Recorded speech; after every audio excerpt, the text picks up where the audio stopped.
제가 92년도 철산성당에서 보좌 신부를 했는데 한 12월 15일쯤 됐어요. 아이들이 연합고사 본 날이에요.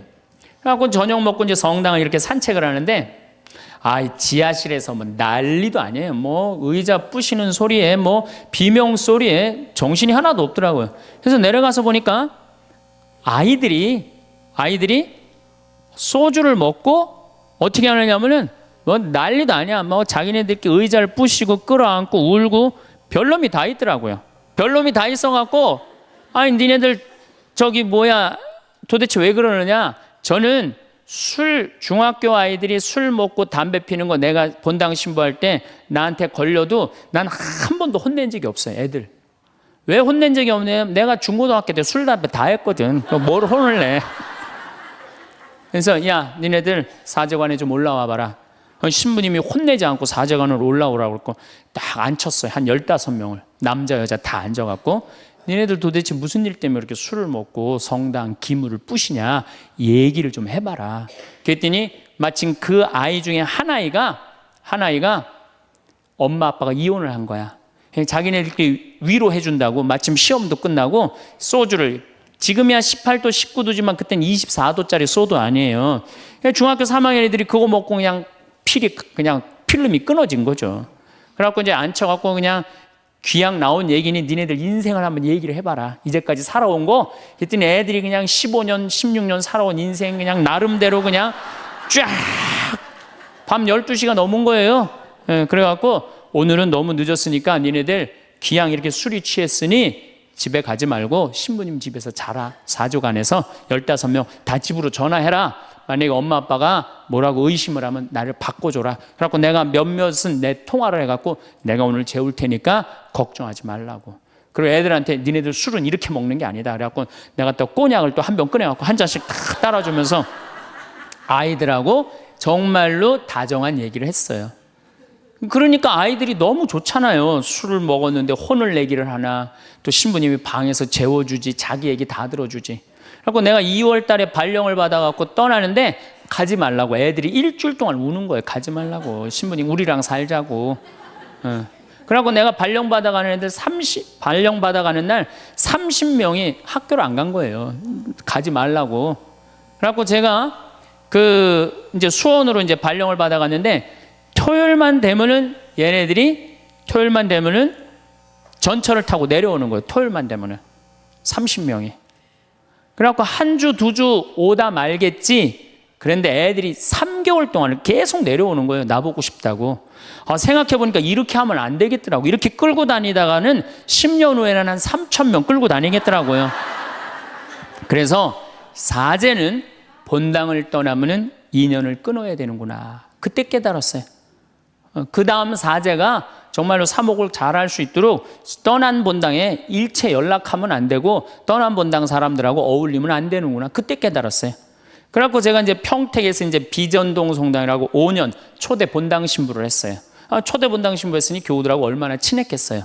그 다음에 경기도 광주에서 능평 성당이라는 거 거기도 또 초대 본당 신부 5년을 했어요.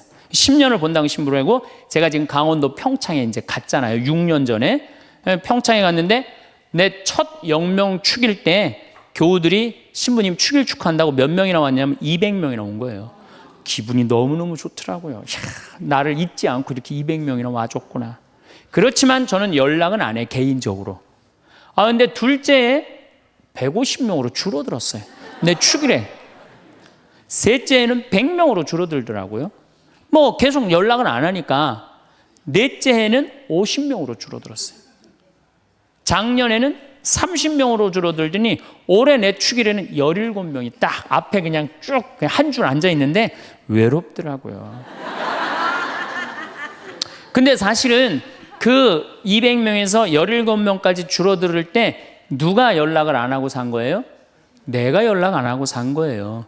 사실은 그 외로움을 누가 먼저 만들었냐면 내가 먼저 만드는 거예요. 여러분들 외로운 분들 보면은요, 사실은 어떻게 보면은 다 본인이 담을 쌓고 살기 때문에 외로운 거지, 본인이 마음에 담을 허물면요 절대 안 외로워요. 근데 담 쌓고 사는 경우 많죠. 형제나 친척이 잘못하면은 내가 니네들하고 연락하고 사나 봐라. 그리고 딱 인연 끊어버리잖아요. 그러니까 우리가 외로움은 점점 우리를 더 힘들게 만들어요. 제가 젊었을 때 몸에 테스토스테론이 흘러 넘쳤어요. 진짜 남자다웠어요. 그래갖고 내가 눈물이라고는 한 방울도 안 흘렸어요. 얼마나 눈물을 안 흘리냐면 고등학교 2학년 때 우리 어머니 아버지가 내가 신학교 들어가기 전까지는 성당에 안 다니셨어요.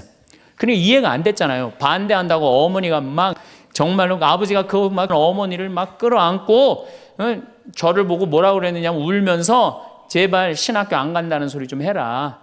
내가 그랬는데도 눈물 한 방울 안 흘린 놈이에요, 내가. 물론 우리 어머니 아직도 안 돌아가셨어요. 아직도 안 돌아가시긴 했는데. 그런데 내가 나이가 46인데 이상한 일이 벌어졌어요. 내 몸에서 이제 테스토스테론은 안 나오고 남성 호르몬은 안 나오고 에스트로겐, 여성 호르몬이 나오는 모양인 것 같아요. 지난 2월 달에 우리 김연아 선수가 동계올림픽 금메달 땄잖아요. 따갖고 그냥 더욱이 또 우리 세례 받았잖아. 근데 내 딸이 그냥 금메달 따갖고 그냥 동해물가 올라가는데 그냥 그 묵주 반지가 딱 보이는데 눈물 한 방울 딱 떨어지는데 아니 김연아 선수 눈물 한 방울 떨어지는데 왜 내 눈에서 눈물 10방울이 떨어져? 자동이야 자동. 요즘은 그냥 텔레비전에서 슬픈 것만 봐도 어떻게 돼요? 눈물이 뚝뚝 떨어져요. 내가 이제 늙어가고 있는 거예요. 내 몸에서 이제 여성 호르몬이 나와갖고 자꾸 감성적으로 되는 거예요. 감성적으로. 반대로 여자들은 몸에서 이제 에스트로겐은 안 나오고 테스토스테론이 나와요. 남성 호르몬이 나와요. 그래갖고 50 넘은 여자들을 보면요, 여자 같은 여자는 하나도 없어요. 깡패 같은 여자들만 그냥 천재 있어요. 깡패 같은 여자.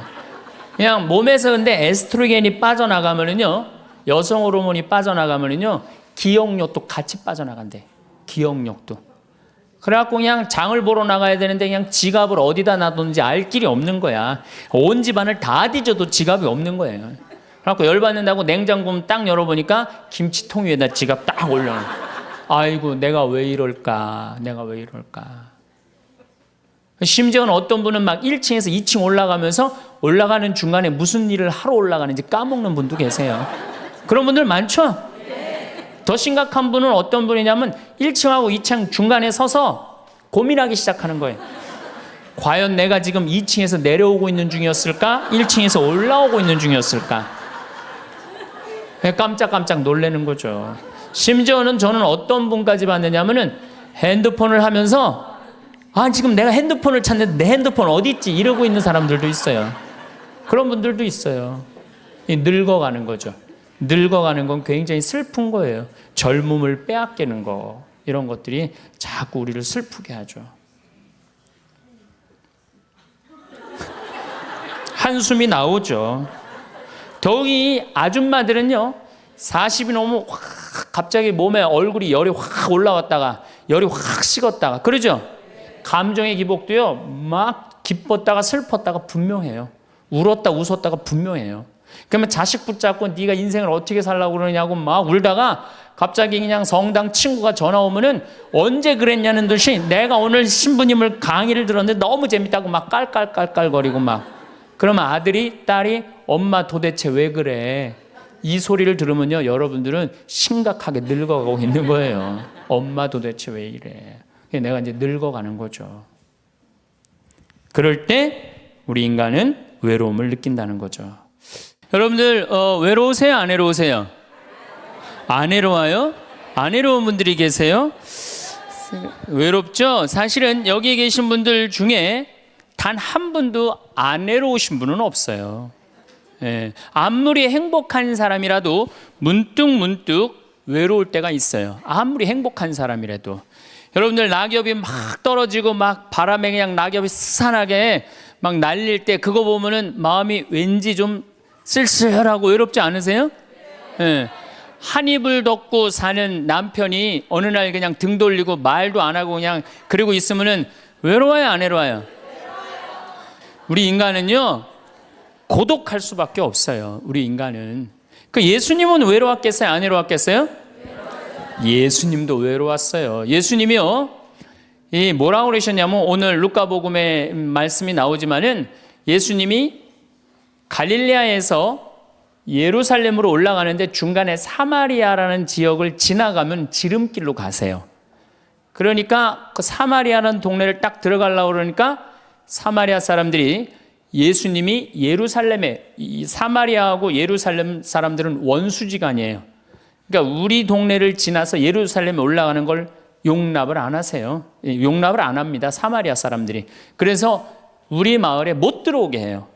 그러니까 그냥 야고보하고 요한이 너무너무 화가 나갖고 뭐라고 그랬냐면, 주님, 하늘에서 불을 내려다가 살라버릴까요? 그냥 불질러 버린다는 거죠. 우리를 안 받아들이니까. 그런데 예수님이 그들을 꾸짖고 돌아가세요. 그 마을을 돌아가시고 난 다음에, 돌아가고 난 다음에 그 마을 지나서 이런 말씀을 하세요. 하늘의 새도 보금자리가 있고 여우도 굴이 있지만 사람의 아들은 머리 둘 곳조차 없다. 이렇게 말씀하세요. 아니, 온 세상의 임금님이신 예수님조차도 이 세상에서 사시면서 뭐라고 그랬어요? 하늘의 새도 보금자리가 있고 여우도 굴이 있는데 사람의 아들은 머리 둘 곳조차 없다. 예수님도 외로우셨는데 여러분들이 뭐라고 안 외로워요? 네. 본당 신부님들이 가끔 사제가 돼서 본당 사목을 하다가 교우들하고 갈등을 일으켜요. 갈등을 일으키는데 교우들이 본당 신부님 본당에서 몰아낸다고 주교님한테 막 투서하고 막 연판장 막 돌리고 그럴 때 그 사제는 외로울까 안 외로울까요? 외롭죠. 왜? 정말로 하느님 나라를 위해서, 하느님의 교회를 위해서, 그 교회의 구성인 교우들을 위해서 장가도 안 가고 말이야, 혼자 독신으로 그 교우들을 위해서 온전히 삶을 봉헌했는데 그 교우들이 자기를 몰아낸다, 자기를 투소한다, 정말로 모든 걸 바쳤는데 그 바친 당사자들이 자기를 미워할 때 사제는 고독할까요? 안 고독할까요? 고독할 수밖에 없어요. 예수님 역시 가난하고 불쌍한 이들을 위해서 착한 일을 하는데도 유다인들은 예수님께 돌을 집어 던지려고 그래요. 예수님을 미워했어요. 그래서 요한복음 7장을 보면은 예수님이 5천 명을 먹이고 막 기적을 일으키다가 사람들이 마음이 바뀌어갖고 예수님을 죽이려고 그래요. 그러니까 예수님이 요한복음 7장 1절에 뭐라고 그러냐면은 유다를 다니지 않고 갈릴레아에 숨어 다녔다고 그래요. 숨어 다녔다고. 드러나지 않게 다니십니다. 왜? 그들이 당신을 미워하는 걸 아시고 예수님이 드러나지 않아요. 그러니까 너무너무 사랑하는데 나를 미워하면은 여러분들 쓸쓸할 것 같아요? 안 쓸쓸할 것 같아요? 여러분들 남편을 내가 너무너무 사랑해. 남편을 너무너무 사랑하는데 남편이 나를 미워해. 내가 남편을 너무너무 좋아하는데 남편이 나를 미워해. 그러면은요, 그거 고독은요, 이루 말할 수가 없어요. 우리가 언제 주로 살아가면서 고독할까요? 첫 번째 외로움을 느끼는 것은 사랑하는 사람에게서 버림받았을 때 외로움을 느낀다 그래요. 사랑하는 사람. 부모님한테 버림받은 사람들 많죠? 부모님한테 버림받은 사람들 얼마나 많아요. 요즘 보육원에 그냥 자기 아이 버리고 그냥 가는 부모님들 얼마나 많아요. 그리고 이혼하고 그냥 엄마가 보따리 싸들고 그냥 도망가는 엄마들 얼마나 많아요. 그런 아이들 상처가 얼마나 크겠어요. 세상에 천하에 엄마가 나를 버렸다, 아버지가 나를 버리고 갔다, 그들의 마음의 상처는 이루 말할 수가 없죠. 또 사랑하는 애인이 배반하고 가버렸어. 사랑하는 애인이 배반하고 가버렸어. 그러면은 아파요, 안 아파요? 아프죠? 친구가 나를 배반하고 가버렸어. 이거 굉장히 괴로운 거예요. 내가 정말로 너무너무 사랑하는데 결혼하고 싶은 정말로 남자가 있어. 근데 부모님이 반대해갖고 헤어져야 돼. 아파요, 안 아파요? 굉장히 아파죠. 그래서 심지어 그 위대한 다윗도 아들 압살롬이 반란을 일으켜요.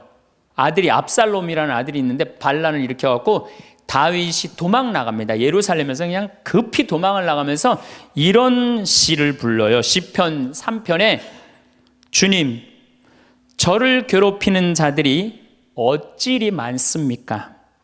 저를 거슬러 일어나는 자들이 많기도 합니다. 하느님께서 저자를 구원하실성 싶으냐? 저를 빈정대는 자들이 많기도 합니다. 이런 얘기를 해요. 그러니까 다윗도 결국은 누구한테 버림을 받기 시작하냐면 아들한테 버림을 받아요. 그리고 결국은 그 아들은 요압이라는 다윗의 총사령관한테 표창에 맞아 죽고. 그러니까 얼마나 아프겠어요. 인간은 어떤 종류의 인간이든지 이런 아픔 속에서 살아갈 수밖에 없다. 사랑하는 사람을 만날 수 없다는 사실, 숨을 쉴 수조차 힘든 거죠. 이거를 불가에서는 뭐라고 그러냐면 애별리고라고 그래. 애별리고. 사랑하는 사람하고 헤어지는 고통. 이게 가장 큰 고통이라고 그래요. 우리 신학생들 참 나는 우리 신학생들만 보면은요 너무너무 거룩하고 아름답고 순결해요. 고등학교 3학년 딱 졸업하고 얼마나 하고 싶은 게 많겠어요. 그런데 하느님의 나라를 위해서 신학교 딱 들어갔단 말이야. 그러면 신학교 1, 2학년들 보면요 너무너무 순수하고 아름다워 보여요. 나만 아름다워 보이겠어요? 여러분들 보면 이쁘겠어 안 이뻐? 우리 신학생 1, 2학년 학사님들 보면 이쁘죠? 여러분들만 이쁘겠어요? 20살, 21살 된 여자애들은 이쁠 것 같아요? 안 이쁠 것 같아요?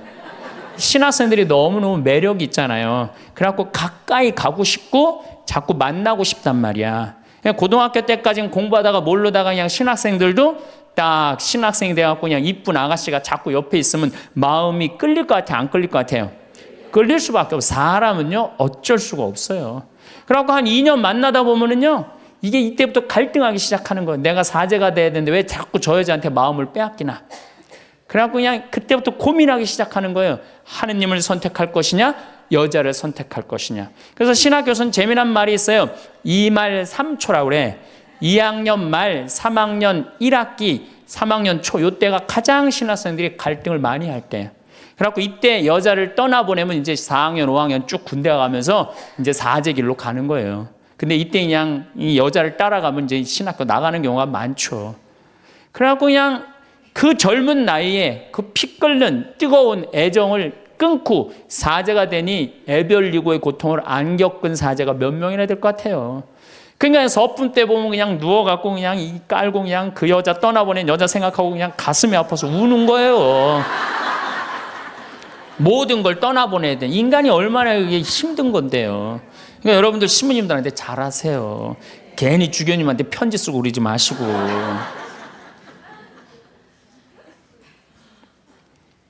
예수님은 마지막 날에 제자들이 예수님을 다 버리고 갔어요. 심지어 어떤 제자는 막 옷까지 그냥 삼배 옷까지 벗어 알몸으로 도망갔어. 그리고 오로지 예수님만 혼자 남았어요. 그러니까 예수님 외롭겠어요? 안 외롭겠어요? 외롭죠. 그러니까 예수님은 이런 말씀을 하신 거예요. 하늘에 새도 보금자리가 있고 여우도 굴이 있는데 사람의 아들은 머리 둘 곳조차 없다. 그건 맞는 말씀이에요. 두 번째, 우리가 주로 언제 외로워? 어느 누구에게도 도움을 받을 수 없을 때 우리는 외로워요. 내 아들이 정말 병이 걸려갖고 이제 수술을 해야 되는데 병원비가 없어. 그래갖고 그냥 정말로 친하다는 친구한테 가갖고 우리 아들이 지금 수술을 해야 되는데 병원비가 없으니까 병원비 좀 꿔줘. 정말 친하다고 생각했던 친구가 이런 지하에 나는 돈 없어. 미안해. 그리고 그냥 돌아서 나올 때 쓸쓸합니까? 안 쓸쓸합니까? 심지어 어머니 뱃속에서 같이 태어난 형제한테 도움을 청했는데도 그 형제가 집을 잡혀갖고 대출이라도 받아서 해줘도 선찬을 판국인데 냉정하게 돈 없다고 거절당할 때 우리 인간은요 그럴 때 세상에 홀로 떨어져 있는 그런 기분을 드는 거예요. 또 언제 외로워요? 내가 40살 이제 45, 46이 돼갖고 애 대학도 들어가야 돼갖고 학비도 지금 등록금도 준비해야 되고 아파트 부금도 보야 되는데 그냥 직장 상사가 부르더니 해고 통지를 딱 했어. 그럼 이 40대 가장은 얼마나 쓸쓸하겠어요. 갈 데가 아무 데도 없는 거죠. 대학이라고 졸업은 해놨는데 나를 필요로 하는 데가 아무 데도 없네. 아무리 그냥 원서 지원서를 100통을 써도 그냥 나한테 연락해 주는 사람 하나도 없어. 이럴 때 나를 필요로 하는 사람이 아무도 없을 때 우린 외로운 거예요. 더욱이 그냥 더 힘든 사람들은 어떤 사람들이에요? 철거민들. 갈 데는 없고 겨울은 다가오는데 그냥 내가 그냥 집을 다 부셔갖고 쫓겨날 때 그들의 그 외로움은 이건 또 이루 말할 수가 없죠. 그래서 인간으로 살아가는 한 외로울 수밖에 없어요. 그래서 하이데거라는 철학자는 뭐라고 하냐면 인간은 세상에 내던져진 존재라고. 내던져진 존재. 여기 여러분들 중에 태어나고 싶어서 태어나신 분들 계세요? 한 분도 없죠? 내던져진 거예요, 세상에. 귀양 내던져질 거면 삼성 이건희 회장님 집에 내던져지든지 아니면 정주영 회장님 집에 내던져지든지 그러면 그냥 팔자라도 편안할 텐데 내던져지고 보니까 그냥 똥구멍이 찢어지게 가난한 집에 그냥 내던져진 거야. 그래갖고 그냥 인생 그냥 피곤한 거죠. 그리고 귀양 태어날 거면은 장동건이나 고소영 씨처럼 얼굴이 잘생기거나 이쁘게라도 태어나면은 얼굴로라도 먹고 사는데 또 가난한 집에 내던져졌는데 얼굴은 또 씹다 뱉은 수제비 같이 생겨버렸네. 요즘은 그냥 막 텔레비전 막 이런 시대 아니에요. 그래갖고 그냥 키 크고 잘생기고 막 이런 거에 그냥 뭐든지 그냥 사람들이 그냥 눈이 멀어 있잖아요.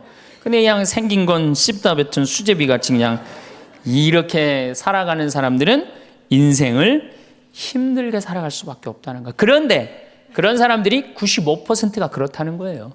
95%. 저나 여러분이나 내가 항상 하는 얘기지만 내 얼굴 이거 씹다 뱉은 수제비 같이 생겨갖고 이거 얼굴로 먹고 살기는 틀린 거죠. 다 평범하게 태어나는 거죠. 또 우리 언제 외로워요? 말이 안 통할 때 외로워요. 남편하고 말이 안 통할 때, 자식하고 말이 안 통할 때, 특별히 가족 간에 말이 안 통할 때 참 외로워요. 제가 미국에 강의를 한 2년 동안 이렇게 쭉 다녀보니까 깜짝 놀라는 일이 있어요. 엄마 아빠는 영어를 못하고 애들은 영어만 하는 거예요. 그러니까 애들은 그냥 막 영어를 너무너무 잘하고 애들 하는 말을 엄마 아빠가 못 알아듣는 거예요. 그러니까 엄마 아빠하고 말이 안 통하는 거 애들하고 기본적인 거 밥 먹어라, 학교 갔다 와라 이거 외에는 말이 안 통하는 애들이 참 많더라고요. 정말로 그건 이제 점점 외로워지는 거죠. 우리 생태마을에 교감 선생님이 3개 국어를 해요. 생태학교라는 걸 운영하거든요. 3월 달부터 12월 달까지 우리 농사 짓고 기숙사 생활하고 생태 영성 배우고 이런 생태학교를 운영하는 이제 교감 선생님이 미국에서 스카웃을 해왔어요. 스카웃을 해왔는데 이 교감 선생님 아들이 미국 콜롬비아 대학 4년 장학생이에요. 미국에서 태어난 거죠. 나도 한번 만나봤는데 애가 굉장히 괜찮아요. 근데 애가 이제 아버지 생일날 카드를 보낸 거예요. 한글을 배워서 삐뚤삐뚤한 글씨를 써갖고 편지를 보냈는데 딱 3줄 보냈어요. 아버지 사랑합니다. 아버지 생일 축하합니다. 그리고 맨 끝에 뭐라고 썼느냐면은 네 아들 윤진이가 이렇게 해서 보냈더라고요. 말이 안 통하는 거지. 말이 안 통하는 거지. 한국에서 보면은 그런데 이게 미국 사회에서만 서로 말이 안 통하는 게 아니야. 한국에서도 퇴근을 했는데 부인이 남편을 투명인간 취급하는 부인들 많아요. 들어오거나 말거나 말도 안 하고 그냥 밥 차려놨으니까 먹으라고 그러고 사람 그냥 투명인간 취급하는 경우 많죠. 그렇죠? 자식들도 집에 와서 엄마 아버지한테 다소곳하게 하지 않고 자기 방에 쑥 들어가고 하루 종일 한 가족이 집에 살면서 5분 이상 대화를 안 한다는 거 아니에요. 이게 말이 안 통하니 이 집이 외롭겠어요? 안 외롭겠어요? 모이면 하루에 있었던 일 얘기하고 서로 그냥 다정하게 대화를 나눠야 되는데 우리가 지금 말이 안 통해 서로. 그 외로울 수밖에 없죠. 또 언제 외로워요? 이게 이제 저하고 여러분들하고 공통적으로 느끼는 거예요. 늙어가는 걸 느낄 때. 내가 뭔가 하나씩 뺏겨가는 걸 느낄 때 그때 외로워요. 내 젊음이 하나하나 떨어져 가는구나. 제가 굉장히 눈이 좋았어요. 1.5, 어떨 땐 2.0까지 나왔어요. 근데 요즘 핸드폰에 메시지가 오면은 일단은 내가 인상을 써요. 인상을 쓰고 이렇게 멀리 보기 시작해. 안 보이는 거, 글자가. 심지어는 내 동창들은요, 돋보기를 쓰는 동창들도 있어요. 벌써. 그래서 너 왜 돋보기를 쓰냐고 하니까 노안이 와갖고 신문이 안 보이는 거예요. 그 돋보기를 쓰고 있는 동창을 보면요 슬프더라고요. 늙어가니까. 우리가 언제 외로울까요? 아플 때 외롭다 그래요. 아플 때. 구약의 유명한 욥은 온몸에 종기가 나서 사람들이 자기를 무시할 때 이런 노래를 부릅니다. 내 형제들은 내게서 멀어지고 내 친구들은 남이 되어 버렸다네. 친척과 친지들은 떨어져 나가고 집안 식객들은 나를 잊었으며 계집종들은 나를 낯선 자로 여기니 저들 눈에 나는 이방인이 되었다네. 내 입김은 아내에게 메스껍고 내 몸에 나는 악취를 자식들에게 풍긴다네. 어린 것들조차 나를 업신여기고 내가 일어서려고만 해도 나를 두고 비아냥거리네. 내게 가까운 동아리도 모두 나를 역겨워하고 내가 사랑하는 자들도 내게 등을 돌리는구려. 이 아픔은요, 이게 우리 인간이 아직 가장 서러울 때가 아플 때예요. 그건 내 남편도 필요 없고 자식도 필요 없을 때가 굉장히 많죠. 그렇죠? 아플 땐 그래요. 어떤 분이 그런 얘기를 하더라고요. 나하고 나이가 비슷한 분인데 자기가 고등학교 때 엄마가 참 자기를 사랑했는데도 불구하고 하루는 굉장히 토했대요. 근데 밤새 토했는데 엄마가 나 토하는 걸 아는데도 문 한 번 안 열어봤을 때 그렇게 외롭고 쓸쓸하고, 지금도 그 20몇 년 전 그 생각을 하면은 지금도 외롭고 섭섭하다는 거예요. 그러니까 우리가 가장 서러움을 많이 느낄 때, 언제 서러움을 많이, 아플 때, 나한테 무심하게 대할 때 우리가 서러움을 많이 느낀다는 거죠. 그래서 시편 69편에 이런 얘기가 있어요. 하느님, 저를 구하소서. 목까지 물이 들어찼습니다. 깊은 수렁 속에 빠져 발 디딜 데가 없습니다. 물속 깊은 곳으로 빠져 물살이 저를 지칩니다. 소리 지르느라 지치고 저의 목도 쉬었습니다. 저를 까닭 없이 미워하는 자들이 제 머리카락보다 많습니다. 제가 빼앗지도 않았는데 물어내라 합니다. 저는 제 형제들에게 남이 되었고 제 어머니의 소생들에게 이방인이 되었습니다. 물살이 저를 지치지 못하고 깊은 물이 저를 집어삼키지 못하며 심연이 저를 삼켜 그 입을 다물지 못하게 하소서. 인간은 이렇게 누구나 다 힘들고 외롭다는 거예요. 하다못해 같은 이불을 덮고 사는 남편도 내 마음 몰라주고 나 비난하고 몰아세울 때 우리는 외롭고 고독해서 극단적인 방법을 선택하기도 해요. 여러분들 어때요? 우리 여기 자매님들 많으신데 남편 생일에 미역국 끓여주고 자식 생일에 미역국 끓여주고 시부모 생일에 미역국 다 끓여줬어. 근데 정작 내 생일을 미역국 끓여주는 사람 있어요? 네, 없죠? 그래도 내 생일인데 그래도 그냥 생일이니까 그냥 미역국 자기가 이제 끓이는 거야. 근데 아무도 몰라. 미역국 왜 끓였어? 그리고 앉아서 먹는데 그냥 그 미역국을 떠서 먹는데 눈물이 뚝뚝 미역국에 떨어져요? 안 떨어져요? 아무도 나를 몰라줄 때. 그래서 외로움을 많이 느끼는 분들이 여성 주부들이 많이 느낀대요. 애들은 공부하러 학교 다니고 남편은 직장 다니고 빈집을 지키고 있으면 그렇게 쓸쓸하대요. 그래서 이걸 뭐라고 그러냐면은 빈둥지 증후군이 있대요. 빈둥집 증후군. 빈둥지에서 그냥 혼자 그냥 굉장히, 그러니까 40대 50대 주부 우울증이 그렇게 많은 거예요.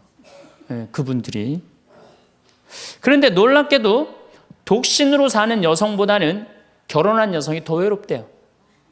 독신으로 사는 혼자 사는 여자는 자기가 처음부터 외로울 거라고 생각을 하고 혼자 그냥 미역국 끓여 먹으면 당연하게 생각을 하는 거야. 근데 결혼한 사람은 바라는 게 많잖아요. 근데 남이 안 해주면 더 외로운 거야. 이 인간이 다 외로운 거야. 어떻게 보면 다 불쌍해. 여기 있는 분들 한 분 한 분 예수님 오면 다 안아줄 거야.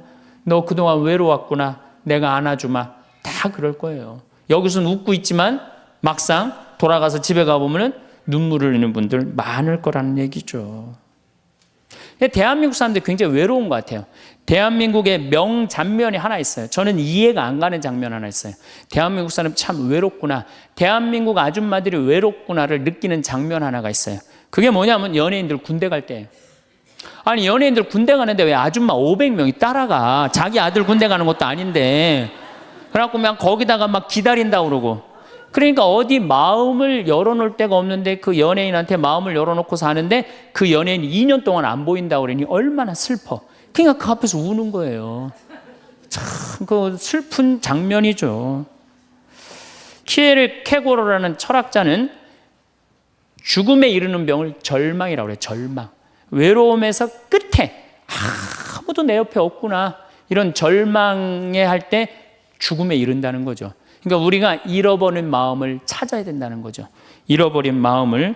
그러니까 외로운 사람들끼리 서로 모여서 서로 위로가 돼야 되는데 외로운 사람들이 뭘 하느냐면 컴퓨터 게임에 미쳐 있는 거예요. 컴퓨터 다 사람은 안 만나고 기계만 만나는 거예요. 그러니까 더 미치는 거죠. 더 미치는 거예요. 그래서 우리가 이런 외로움을 극복하려고 그러면은 정말로 서로 사랑해야 돼요. 예수님 말씀처럼 우리가 서로 사랑해야 돼요. 서로를 배려해주고 서로를 신경 써주고. 근데 우리는 이게 서로 사랑하고 서로 배려해주는 게 부족한 거죠. 굉장히 이기적으로 사는 거죠. 이기적으로.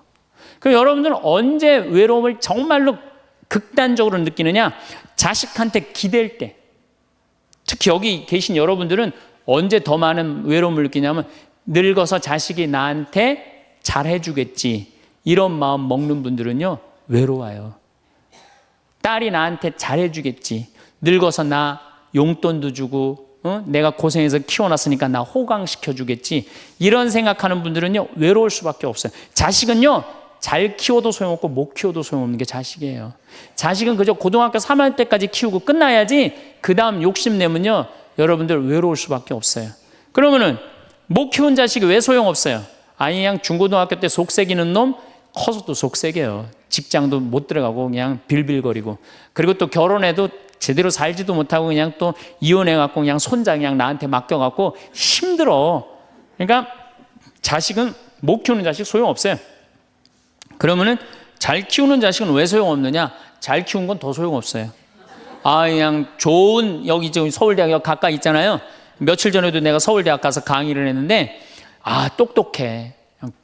정말 누가 봐도 잘 키워놨고 잘라놨어. 빛이 번쩍번쩍 나. 서울대학 졸업하고 난 다음에 삼성에 취직을 했어. 그래갖고 아들이 양복을 입고 출근하는데 너무 보기가 좋은 거야. 그렇게 잘 논 아들일수록 더 여우 같은 며느리가 나타나갖고 낚아채 가는 거예요. 더 여우 같은 며느리가 낚아채 가는 거예요. 그럼 낚아채 가면 그날로 끝나는 거예요. 그날로. 그러니까 어차피 자식은 떠나게 돼 있어요. 어차피 자식은 떠나게 돼 있어요. 그러니까 여러분들 이제는 내가 자식한테 내 인생을 기대한다 생각하지 말라는 거예요. 더욱이 여러분들 자식들 정말로 사랑으로 키워요? 태어나갖고 자식들 사랑으로 키워요? 맨날 방에 가둬놓고 공부해라 그러지 않아요?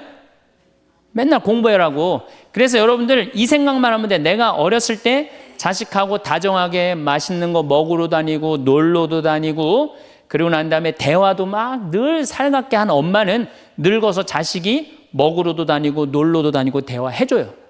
근데 어렸을 때 그냥 방에만 가둬놓고 매일 그냥 공부만 시키고 학원에 그냥 계속 가둬갖고 공부만 시킨 부모님들은 늙어서 자식이 어떻게 할 것 같아요?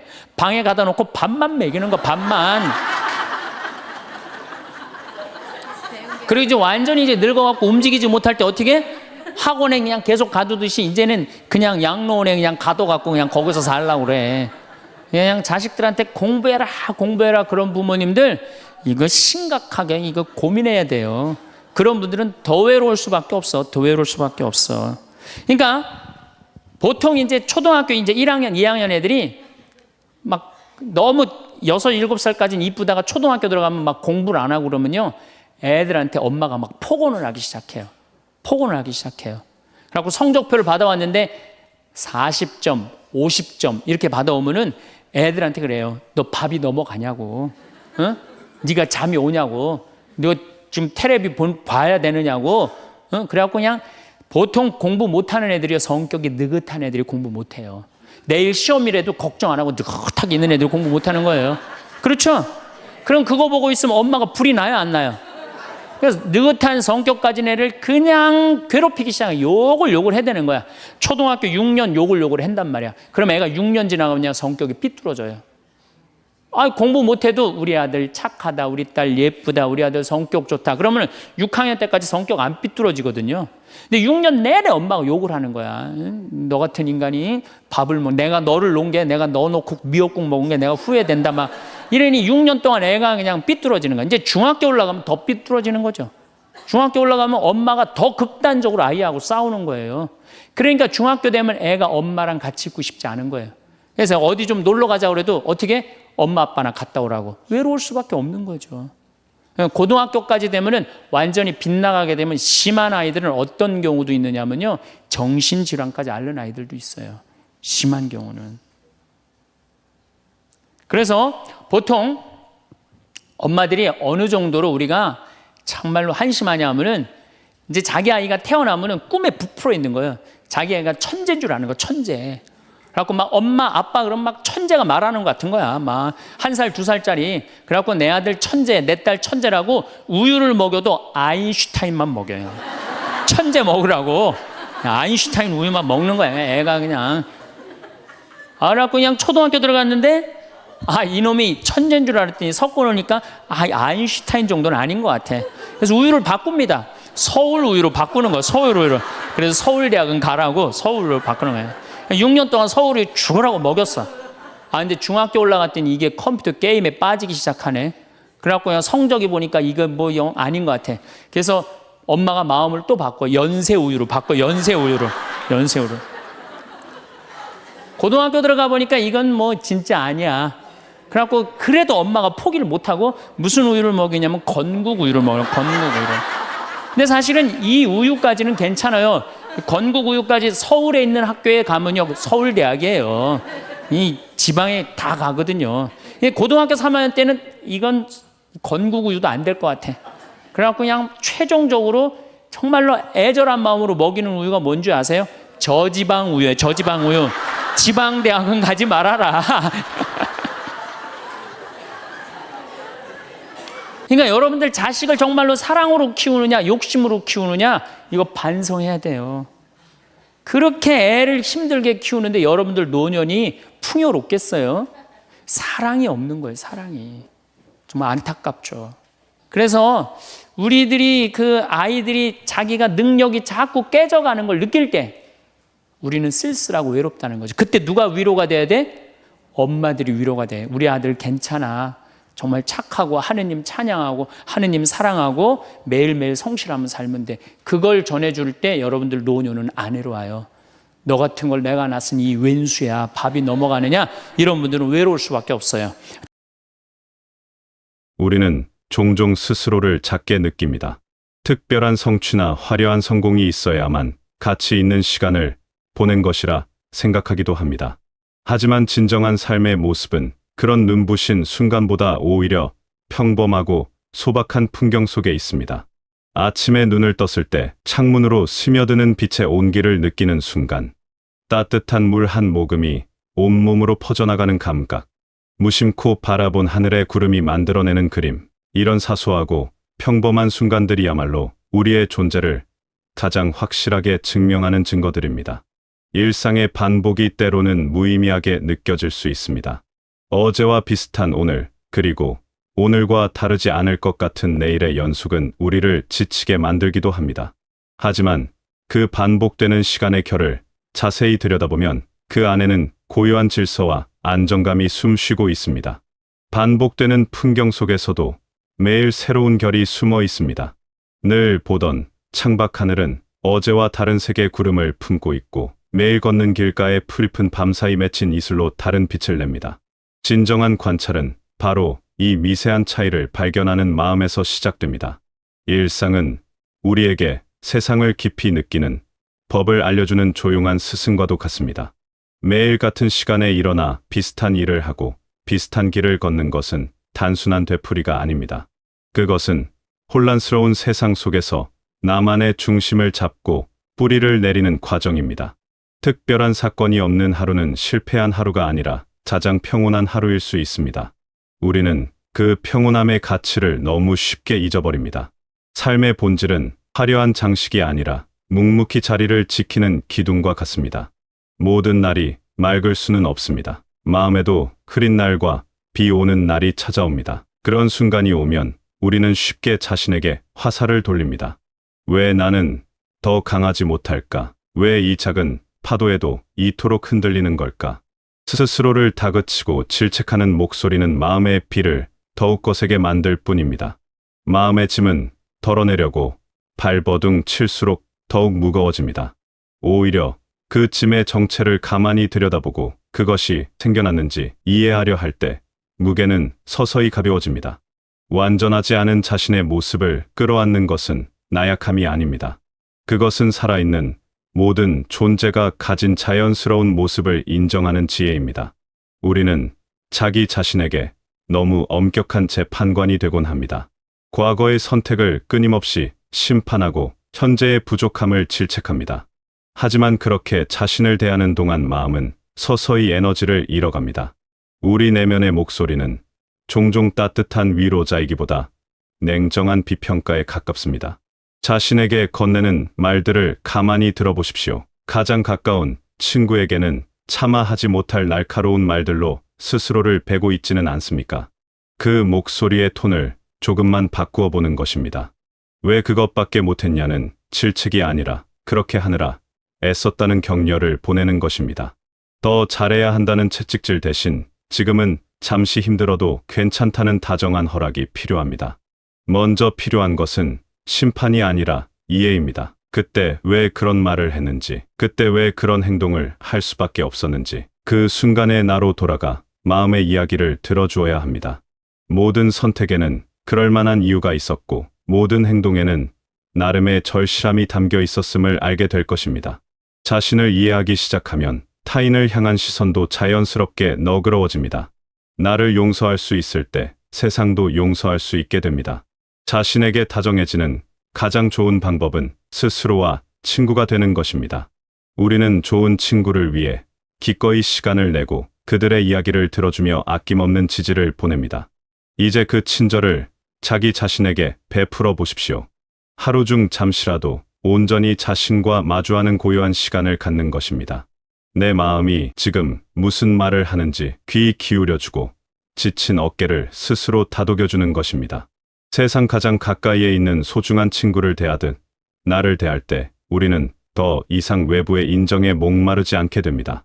진정한 안정감은 나 자신이 나의 가장 든든한 편이 되어줄 때 시작됩니다.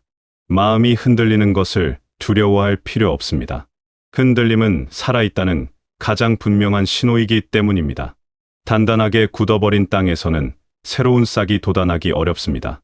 부드럽게 흔들리는 땅이라야 씨앗을 품고 생명을 키워낼 수 있습니다.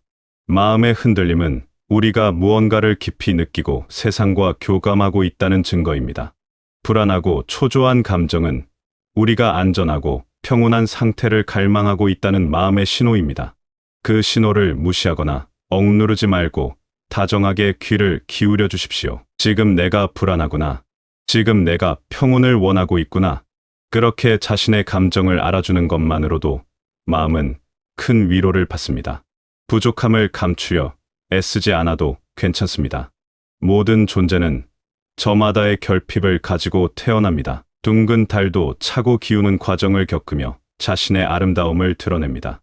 우리는 모두 어딘가 비어있고 어딘가 깨져있는 존재들입니다. 하지만 깨진 그릇은 더 이상 쓸모없는 것이 아닙니다. 때로는 그 틈으로 빛이 새어 들어오기도 하고 정성껏 보듬어 안을 때 세상에 하나뿐인 무늬가 되기도 합니다. 상처의 흔적은 약점이 아니라 수많은 시간을 견뎌낸 훈장과도 같습니다.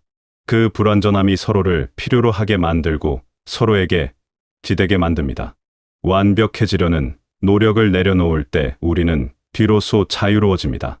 지금의 나를 있는 그대로 받아들이는 용기, 그것이 진정한 강함입니다. 자신의 그림자를 인정하는 사람은 타인의 어둠도 따뜻하게 보듬어줄 수 있습니다. 부족함은 채워야 할 대상이 아니라 끌어안아야 할 나의 일부입니다. 여러분은 이미 충분히 많은 것을 해내고 있습니다. 오늘 하루의 시간을 무사히 통과했다는 사실만으로도 그렇습니다. 우리는 종종 눈에 보이는 결과물로 하루의 성패를 판단합니다. 무언가를 생산하지 못했거나 어떤 목표를 달성하지 못했다면 그날은 실패한 날이라고 여깁니다. 하지만 하루를 살아내는 일은 그 자체로 수많은 노력과 선택이 응축된 위대한 과정입니다. 아침에 몸을 일으키는 작은 의지, 식사를 챙기는 소박한 행위, 변화하는 감정을 다스리는 내면의 분투, 이 모든 것이 보이지 않는 성취입니다.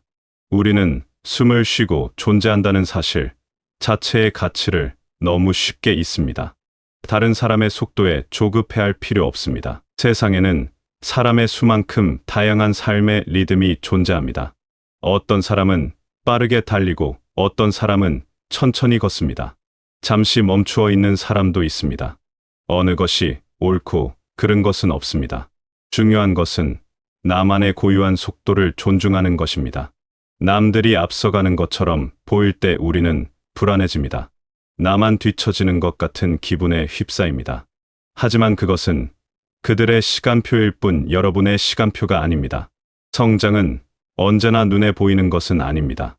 땅 속의 씨앗은 싹을 틔우기 전에 먼저 어둠 속에서 자신을 단단하게 만듭니다. 나무는 위로 뻗어 나가기 전에 보이지 않는 땅 밑으로 깊이 뿌리를 내립니다. 겉으로 보이는 변화가 없다고 해서 멈춰 있는 것이 아닙니다. 내면에서는 다음 단계를 위한 중요한 준비가 일어나고 있는 것일 수 있습니다. 그 침묵의 시간을 신뢰하십시오. 그것은 정체가 아니라 응축의 시간입니다. 여러분의 마음이 가장 편안하게 느끼는 속도가 바로 여러분에게 가장 올바른 속도입니다. 때로는 느리게 걷는 사람이 더 많은 풍경을 볼 수 있고 멈춰선 사람이 더 깊은 생각을 할 수 있습니다. 삶이 우리에게 힘든 순간을 허락하는 것은 우리를 좌절시키기 위함이 아닙니다. 오히려 우리 안에 잠재된 더 큰 힘을 깨닫게 하기 위함입니다.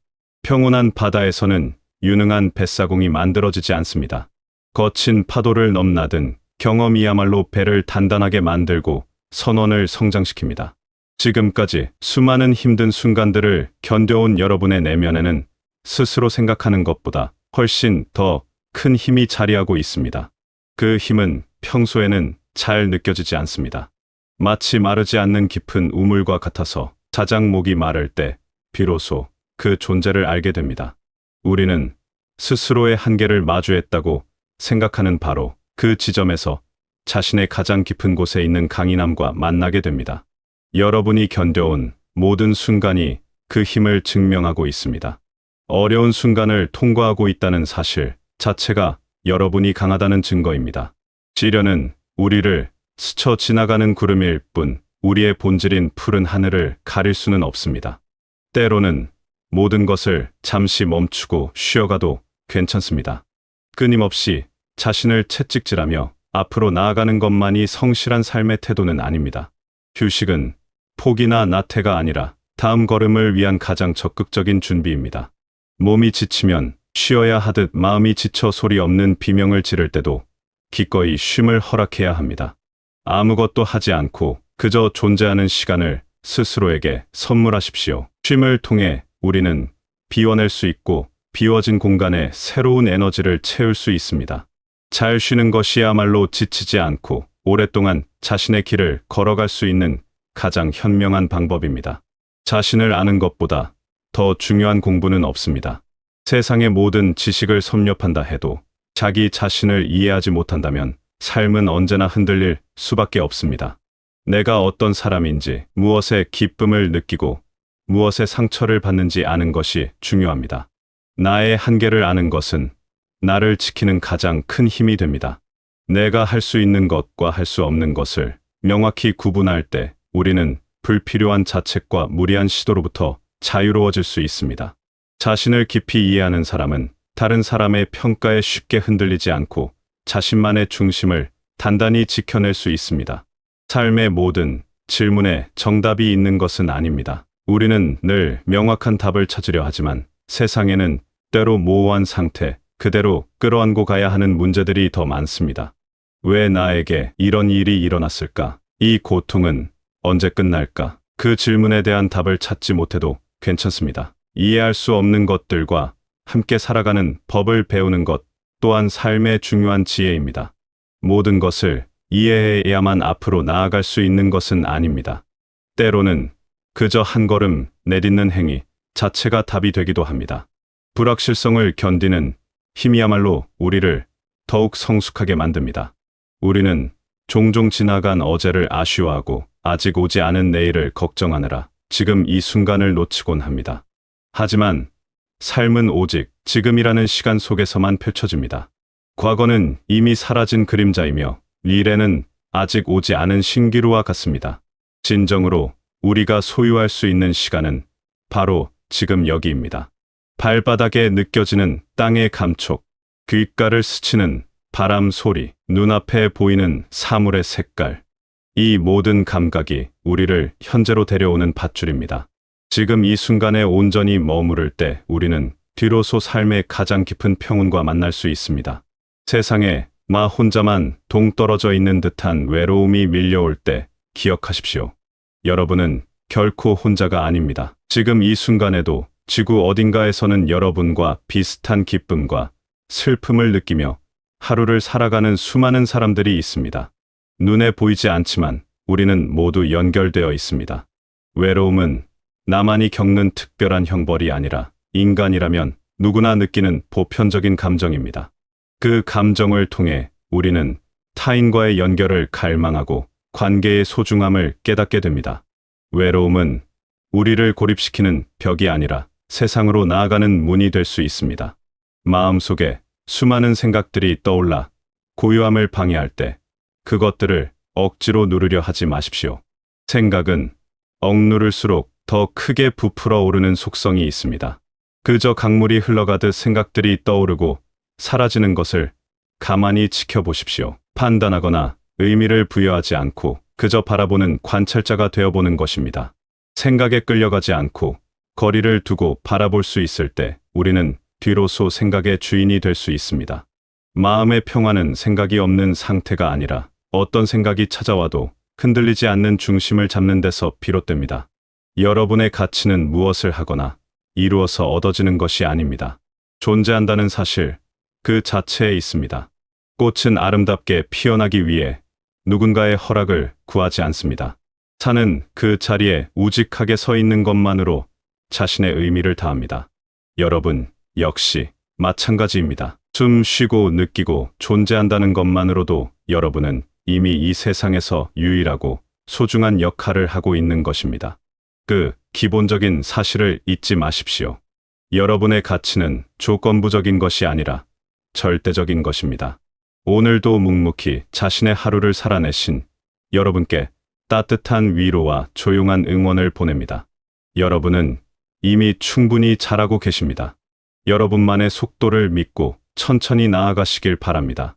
지금 이 모습 그대로도 여러분의 삶은 충분히 아름답고 가치 있습니다. 내일도 오늘처럼 자신에게 다정하고 따뜻한 하루를 보내시길 바라겠습니다.